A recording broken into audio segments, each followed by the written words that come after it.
आज बैंक भी मेरे को सपोर्ट प्रॉपर करती तो आज मेरे ऊपर ये वक्त नहीं आता। मैं जब भी कमिश्नर साहब के पास जाती हूँ तो बोलते हैं आपको हमारे पास आना चाहिए था, बैंक को हमारे पास आना चाहिए था। अभी हम लोगों को क्या पता, जब एक सामान्य आदमी बैंक के ऊपर भरोसा करता है, बैंक लीगल टेक्निकल किया मतलब बिल्डिंग। नमस्कार, मैं हूं यूसुफ अली। इस समय हम खड़े हैं भाईंदर के नेताजी सुभाष चंद्र बोस मैदान के पास। आप देख सकते हैं हमारे पीछे कुछ महिलाएं हैं जो यहाँ आंदोलन पर, उपोषण पर बैठी हुई है। इन महिलाओं की अपनी कुछ समस्या है, परेशानी है। परेशानी क्या कहा जाए, इनकी जीवन भर की कमाई या यूँ कहे कि कमाए जाने के पहले का बोझ इनके ऊपर है। बैंक का कर्ज है, इनकी अपनी कुछ आजीविका बचाकर बनाया गया एक छोटा सा फ्लैट है। उस फ्लैट को लेकर क्या कुछ विवाद है, हम जानते हैं इनसे ही। नमस्ते मैडम। नमस्ते मैडम, आपका नाम? काजल परेश नाइक। आप लोगों को क्या परेशानी है, क्या दिक्कतें बताइए। एक्चुअली मेरा नाम काजल परेश नाइक है और मैं हाउसा बी कोऑपरेटिव हाउसिंग सोसाइटी में 2014 में फ़्लैट लिया था मैंने। और फ्लैट पे स्टैम्प ड्यूटी रजिस्ट्रेशन के साथ मैंने घर लिया है। बैंक ने मुझे 28 लाख का लोन दिया है, IDBI बैंक का मेरा लोन है। और प्रॉब्लम ऐसा है कि कुछ ही समय बाद मुझे पता चल जाता है कि बिल्डिंग के पेपर्स यानी बिल्डिंग इल्लीगल है। तो हमें पता नहीं था कि बिल्डिंग इल्लीगल है करके। तो हम लोग, मैं फिर सब जगह इंक्वायरी किया तो किसी ने मेरे को बोला एक काम करो, RTI डाल के आप चेक कर लो। तो हम लोग ने RTI डाला। RTI डालने के बाद हमें जो पेपर्स आए वो पेपर्स की पे बिल्डिंग, एक ही बिल्डिंग का CC पास था और हमारी बिल्डिंग का जो CC है, ब्लूप्रिंट है, वो पूरा नकली था, पूरा फर्जी बनाया हुआ था और उसके ऊपर MBMC का स्टैम्प था। तो फिर हम लोग को, यानी हम लोग फिर MBMC में गए, वहाँ पे बोले आपके पेपर ही नहीं है करके। बाद में फिर कुछ लोगों ने हमें बोला कि आप कन्विंस करो करके। ये बिल्डिंग कब बनी? ये बिल्डिंग 2005-06 में बनी है। 2005। आपने मकान लिया 2014 में, बराबर है। यानी कि 9 साल के पीरियड तक वो बिल्डिंग खड़ी है, उसमें हाँ। लोग एग्जिस्टिंग रह रहे हैं। हाँ ठीक है, 9 साल बाद में, और बैंक का लोन भी हो रहा है, बराबर। बराबर। उसके बाद में 2014 के बाद में आपको मालूम पड़ता है और आप इसकी डिटेल निकालते हैं, तब ये कहा जाता है कि बिल्डिंग का प्लान पूरा जो है फॉर्ज है। नहीं, 2012 में इसका डिमोलिश का ऑर्डर आया था। तभी जो पहले ओनर्स थे उन्होंने 2012 में मेरे बिल्डिंग का सेक्रेटरी मनीष भाटकर करके, वो जिसका मैंने फ्लैट खरीदा है, वो खुद बिल्डिंग का सेक्रेटरी था और वो स्टे लेने के लिए उधर गया था कोर्ट में, हाई कोर्ट में, और उसने स्टे लिया था। मैं एक हैंडीकैप्ड लेडी हूँ और मैंने उस मनीष भाटकर को बोला था कि भैया मैं ये फ्लैट ले रही हूँ, इस फ्लैट में कोई प्रॉब्लम नहीं है ना, कुछ नहीं है ना। उसने मुझे बोला कि नहीं कोई प्रॉब्लम नहीं है करके। इस तरीके से वो हम लोग ने, तो आपका कहने का मतलब जिन्होंने आपको फ्लैट बेचा उनको मालूम होते हुए भी आपको अंधेरे में हाँ हाँ, जिन्होंने फ्लैट बेचा आपको ही नहीं, बैंक को भी अंधेरे में, बैंक को भी अंधेरे में रखा। सेक्रेटरी थे तो उनका ड्यूटी था, बैंक का कहीं ना कहीं उनको फोन गया रहेगा। हाँ हाँ, तो बैंक को भी उन्होंने अंधेरे में रखा और इस तरीके से वो फ्लैट हमें बेचा गया। उसके बाद फिर हम लोग बहुत इंक्वायरी करने के बाद किसी ने कहा कि आप डीम कन्वेंस के लिए जाओ करके। तभी हम डीम कन्वेंस के लिए गए।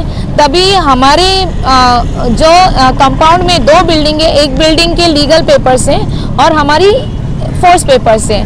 तो वो बिल्डिंग जो लीगल बिल्डिंग है वो हमारे हिस्से का भी कन्वेंस अपने नाम पे करने वो लोग उधर गए थे। तभी फिर मैंने उधर अपने DDR उड़ान साहब थे, उनके पास में मेरा प्रस्ताव रखा, मैंने कन्वेंस का फाइल रखा। तभी उधर एडवोकेट सतनाम सिंह थे, सतनाम सिंह जी को बुलाया गया। सतनाम जी को पूछा उड़ान साहब ने कि ये बात सच है क्या? तभी सतनाम सिंह बोले मुझे पता ही नहीं है। मैंने सतनाम सिंह सर को पूछा भी, सर आप कन्वेंस करने गए हो, आपके पास सब चीज़ है, आपको कुछ पता नहीं? तो उन्होंने बोला नहीं मुझे कुछ पता नहीं। तभी फिर उड़ान साहब ने मुझे उनको बोला कि दोनों बिल्डिंग का कन्वेंस एक साथ होगा और दोनों वो सेक्रेटरी चेयरमैन को आप बुला लो। तभी नेक्स्ट हियरिंग में सेक्रेटरी चेयरमैन उधर आए और उन्होंने बोला कि हमारी बिल्डिंग इलीगल है, हमारी बिल्डिंग का 2012 में डिमोलिश का नोटिस निकला है, तो हम लोग इनके साथ कन्विंस नहीं करना चाहते हैं। तभी उड़ान साहब ने दोनों का उनका कन्विंस रिजेक्ट कर दिया। आपने अभी चर्चा में, जब हम आपसे चर्चा कर रहे थे, आपने बताया कि जो सामने वाले जो दूसरी बिल्डिंग है, हाँ, उसके चेयरमैन और सेक्रेटरी वो एमबीएमसी में वो कौन है? ये गजानन भोसले करके एमबीएमसी में क्लर्क है। अच्छा, दूसरी चीज़, जब आपको कन्विंस की बात आ रही है तो उनका जो एग्जिस्टिंग एरिया है वो प्लान पे कितना दिखाया गया है और अभी कितना है? प्लान पे उनका एग्जिस्टिंग एरिया कुछ 1370 है और उसमें से 115 स्क्वायर मीटर पे हमारी बिल्डिंग खड़ी है जो उनका आरजी है। बिल्डर ने क्या किया है, उनकी बिल्डिंग को थोड़ा खसका के हमारी बिल्डिंग बनाई है उधर, और हमारी बिल्डिंग का 25% पार्ट 77 में है और 75% पार्ट 215 में, जो कि बिल्डर की ही जगह है। आपने बिल्डर के खिलाफ क्या कुछ एक्शन लिया? जब भी हम लोग ने देखा कि बिल्डर विजय आनंद पाटिल हम लोग को सपोर्ट नहीं कर रहे थे और वो बोल रहे थे बिल्डिंग मेरे बाप ने बनाई है, मैंने नहीं बनाई है, तभी फिर हमारे पास कोई प्रूफ नहीं था। तभी हम लोग ने एडवोकेट इमरान शेख करके है मीरा रोड में, हम लोग ने उनसे जाके सलाह मशवरा किया। तभी उन्होंने कहा कि आपके पेपर जो है सारे जेरोक्स हैं, आप अगर इसके ऊपर बिल्डर के ऊपर गुना दाखिल करने जाओगे तो उल्टा आपके ऊपर गुना दाखिल होगा। बिल्डर बोल सकता है कि ये पेपर ही इन्होंने बनाए हैं, मैंने तो कुछ किया नहीं। तो आपके पास कोई ओरिजिनल प्रूफ चाहिए, तभी आप उनको ये कर सकते हो, तो आप ओरिजिनल प्रूफ ढूंढो। तभी फिर मैंने सोसाइटी वालों से बात किया, फिर हम लोग ने सारे पेपर्स ढूंढे, उसमें एक सोसाइटी बाईलॉज मिला जिसमें बिल्डर के ओरिजिनल सिग्नेचर्स थे। वो सोसाइटी बाईलॉज को मैंने सोसाइटी रजिस्ट्रार में लेटर दिया कि ये सोसाइटी को रजिस्ट्रेशन करते वक्त जो जो पेपर सबमिट किए हैं वो पेपर मुझे सत्याप्रत करके मिल जाए। तो वो 128 पेपर मुझे जब भी मिले, तभी उसमें बिल्डर ने हमारे पेपर्स में ओसी लगाई है, सीसी लगाई है, ब्लूप्रिंट लगाई है। वो ओसी ब्लूप्रिंट सीसी हम लोग ने पूरा महानगर पालिका में वापस आरटीआई डाला। तभी हम लोग को पता चला कि हमारी सिर्फ ब्लूप्रिंट नहीं बल्कि जो ओसी है वो हंसा एक ही है, हंसा एक ही, और वो ओसी भी डुप्लीकेट फोर्स है, ऐसी ओसी बनी ही नहीं है एमबीएमसी में। ऐसा हमें आरटीआई से वो पत्र मिला। तभी फिर हम लोग ने बिल्डर के खिलाफ फिर हम लोग ने एफआईआर गुना दाखिल किया कि ये अभी हमारे पास थ्रू कॉपीज है, सत्याप्रत है, जो सरकारी इससे ही कार्यालय से ही हमें मिले हैं, और इसके बेसिस पे हम लोग ने बिल्डर के ऊपर गुना दाखिल करके उनको 90 दिन वो जेल में थे। लेकिन फिर भी 90 दिन फिर भी हम लोग ने पूरा कोशिश किया उनको ये करने का कि उनकी बेल रोकी जाए, उनका कुछ या उसमें भी हम लोग कामयाब नहीं हो पाए। हम लोग थोड़ा सा किधर जाने के बाद, यानी हमारे वकीलों ने भी हमें पूरी तरह से सपोर्ट नहीं किया है, बिल्डर को मेडिकल बेल मिल गया। अभी आपकी क्या मांग है? और आप जो सब लोग यहाँ बैठे हुए हैं, सब लोग उनके अपने खुद के वहाँ पे मकान हैं? हम सबके खुद के घर हैं। इनका फ्लैट नंबर 303 है। इन्होंने कब मकान लिया था? इन्होंने 2017 में लिया है, और इनके जो फ्लैट ओनर है रमेश भाई कावा, ये पूरी तरह जानते थे कि बिल्डिंग इलीगल है।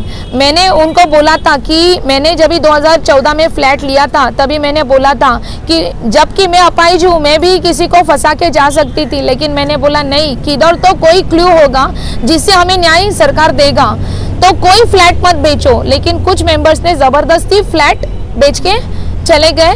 महानगर पालिका का क्या स्टैंड है? एमबीएमसी आपको क्या स्टैंड? महानगर पालिका 2019 में मैंने जब आमरण उपोषण किया था, तभी वहाँ पे आयुक्त श्री बालाजी खतगांवकर साहब थे। उनको मैंने जब सारा स्टोरी बताया कि हमारे साथ ऐसा ऐसा अन्याय हुआ है, तभी बालाजी खतगांवकर साहब ने बोला कि हम आपकी पूरी तरह सहायता करेंगे, बिल्डर को मीटिंग लगाएंगे एमबीएमसी के मिनट, और यानी एमबीएमसी का लेटर जाने के बाद हम लोग को मीटिंग में बुलाया गया। वो लेटर पे कि वास्तु विशारद, सोसाइटी सदस्य और विकासक और नगर रचना, ये चारों जन को हम लोग को बुलाया गया। एमबीएमसी आयुक्त कार्यालय कॉन्फ्रेंस में हमारी मीटिंग हो गई। वहाँ पे आयुक्त साहब ने विजय पाटिल साहब से पूछा कि क्या आपने ये ऐसा किया है। विजय पाटिल साहब ने उधर एक्सेप्ट किया, और उसके बाद वो रेगुलराइज और कन्वेंस दोनों देने के लिए तैयार हो गए 2019 में। लेकिन आज तक विजय पाटिल साहब ने हम लोग को कोऑपरेट नहीं किया। उन्होंने जब भी हम लोग फॉलोअप करने गए एमबीएमसी में तो उधर बोला कि जो बाजू की जगह है वो मेरी फैमिली की है, तो उसके पास से मेरे को वो 7/12 मेरे को डिवाइड करना पड़ेगा, वो जगह का हिस्सा मेरे को उनसे लेना पड़ेगा, उसके बाद मैं दूंगा। और उसके लिए उन्होंने मेरे से मिलिंद आवड़े साहब जो है नगर रचना के अधिकारी, उन्होंने बोला मैडम ऐसा रेगुलराइजेशन एक दिन में 2 दिन में नहीं होता है, ये कंप्लीट 3 से 6 महीने का प्रोसेस है, आप इतना घाई करके घोड़े पे मत बैठो, पूरा काम ठीक से होने दो। अभी एमबीएमसी ने आपको लिख के दिया है तो वो पूरा काम हमें प्रॉपर करने दो। 1 महीना गया, 2 महीना गया, 3 महीना गया, विजय पाटिल साहब ने कोई रिप्लाई नहीं दिया। कभी बोलते हैं कार्यालय में प्रॉब्लम है, कभी बोलते ये है वो है, ऐसा रीज़न देते गए। 25 अगस्त को मुझे वापस 25 अगस्त 2019 को मुझे वापस एक लेटर मिला। 25 अगस्त 2020 को मेरे को वापस एक लेटर मिला कि कन्वेंस से हम लोग का कोई लेना देना नहीं है, हम आपका प्रस्ताव दाखिल करो, हम प्रस्ताव रेगुलराइज करने के लिए तैयार हैं। और अगर बिल्डर सपोर्ट नहीं कर रहे हैं तो बिल्डर के ऊपर गुनाह दाखिल करते हैं और आपके 260 का जो ऑर्डर है उसका हम स्थगिति देते हैं। अभी आपके कितना साल का लोन पेंडिंग है, कितना साल का ईएमआई बाकी है? हमारा अभी मैंने 2014 में लोन लिया है, मेरा पूरा 20 साल का लोन था, अभी 7 साल पूरे हो गए और 13 साल मुझे कर्जा भरना है। और बैंक तो मुझे छोड़ेगी नहीं, क्योंकि जैसा बिल्डर ने हमारे साथ धोखा किया है, हम लोग बैंक के साथ धोखा नहीं कर सकते क्योंकि वो पब्लिक का पैसा है। ये बात यह है कि बैंक की भी उसमें गलती है। बैंक अगर लीगल टेक्निकल प्रॉपर करती तो हम लोग को ये आज चौथी बार उपोषण में बैठ रहे हैं, वो हम लोग के ऊपर वक्त नहीं आता। तो बैंक जैसे मीरा भाईंदर प्रशासन जवाबदार है इस चीज़ के लिए, विजय पाटिल जवाबदार है, वैसे बैंक भी जवाबदार है। आज बैंक ने 28 लाख रुपया लोन दिया है, उनको देखना चाहिए था वो किस तरीके से पेपर देख रहे हैं। आज अगर वो पेपर देखते तो आज मैं ये घर नहीं लेती और मेरे को ये आज मैं पढ़ी लिखी औरत हूँ, मैं ग्रेजुएट हूँ, मैं नौकरी धंधा मेरा छूट गया ये बिल्डिंग के पीछे आज 5 साल लड़ के। आज बैंक भी मेरे को सपोर्ट प्रॉपर करती तो आज मेरे ऊपर ये वक्त नहीं आता। मैं जब भी कमिश्नर साहब के पास जाती हूँ तो बोलते हैं आपको हमारे पास आना चाहिए था, बैंक को हमारे पास आना चाहिए था। अभी हम लोगों को क्या पता, जब एक सामान्य आदमी बैंक के ऊपर भरोसा करता है, बैंक लीगल टेक्निकल किया मतलब बिल्डिंग ओके है। जो महानगर पालिका ने डिमोलिशन का ऑर्डर निकाला था उस पर महानगर पालिका का क्या स्टैंड है? वो डिमोलिश करने वाली है कि उसमें आपको टेनेंसी राइट दिया गया है और उसको भी वैकेट किया गया है? नहीं, महानगर पालिका ने 260 का जो मेरे को लेटर दिया था स्थगिति देते हैं करके, वो 25 अगस्त 2020 को दिया था। उसके बाद अभी मैं माननीय जज साहब से भी कहना चाहती हूँ कि हमारा स्टे 18 मार्च 2021 में रिवोक हुआ, जबकि कोरोना पीरियड था। उस पीरियड में मेरा स्टे रिवोक कैसे हुआ, जबकि तभी मुबा दी गई थी सरकार को, तो उस वक्त मेरा स्टे रिवोक हो गया है। और अभी विजय पाटिल साहब से जो हमारी कन्वेंस का बात चालू था, रोज उनके वकील से बात हो रही है, सब कुछ बात हो रही है, लेकिन कोई अंजाम तक नहीं पहुंचे। तभी फिर हम लोग ने गुस्से में आकर उनको धमकी दिया कि अभी हम लोग उपोषण में बैठ रहे हैं। तभी उनका वकील एडवोकेट राजदेव पाल मेरी ये मैडम को बोल रहा है कि मैडम को बोल देना 3 बार उपोषण में बैठी हो, क्या उखाड़ा आपने। अभी हाँ, जब आप आज उपोषण पे बैठे तो कितना दिन हो गया? हम लोग आज 9 दिन हुए हैं उपोषण में बैठ के। कहाँ तक आपका उपोषण जाने वाला है? जब तक हमें न्याय नहीं मिलता हम यहाँ से नहीं हिलेंगे, क्योंकि हम लोग ने मेहनत करके घर लिया। आपसे मिलने कौन कौन अधिकारी यहाँ पर आया?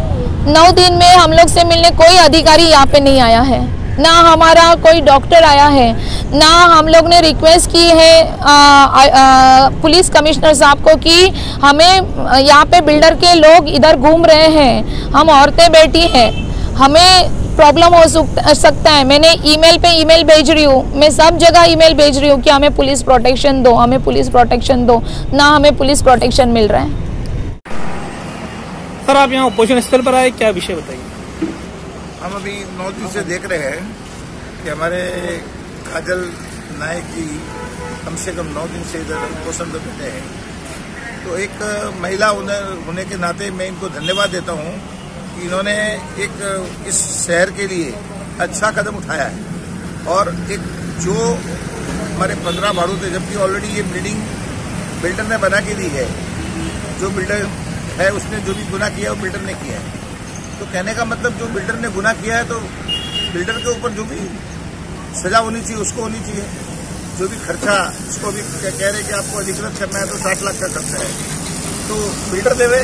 उसके अलावा जो अधिकारी उसमें लाभ लिया हुए, जिस टाइम में बिल्डिंग बनी उसमें नगर रचना भी थी, पानी विभाग भी था, टैक्स विभाग भी था, और जो प्रॉपर्टी को पासिंग करते हैं और उसके बाद में वो प्रॉपर्टी पासिंग होने के बाद में बिल्डिंग बनती है और एक एक चीज उसमें फाइनल होती जाती है। तब जब पूरी बिल्डिंग बनी है, पानी विभाग ने पानी दिया है और बांधकाम विभाग ने बांधकाम हुआ है, टैक्स विभाग ने टैक्स डाला है और हर चीज उनको सीरीज वाइज मिल रही है। यहाँ तक कि इनका रजिस्ट्रेशन हुआ है, हाउसिंग सोसाइटी है, और उसके बाद में कंप्लीट इन्होंने रजिस्ट्रेशन करवाया है और स्टैम्प ड्यूटी भरा है।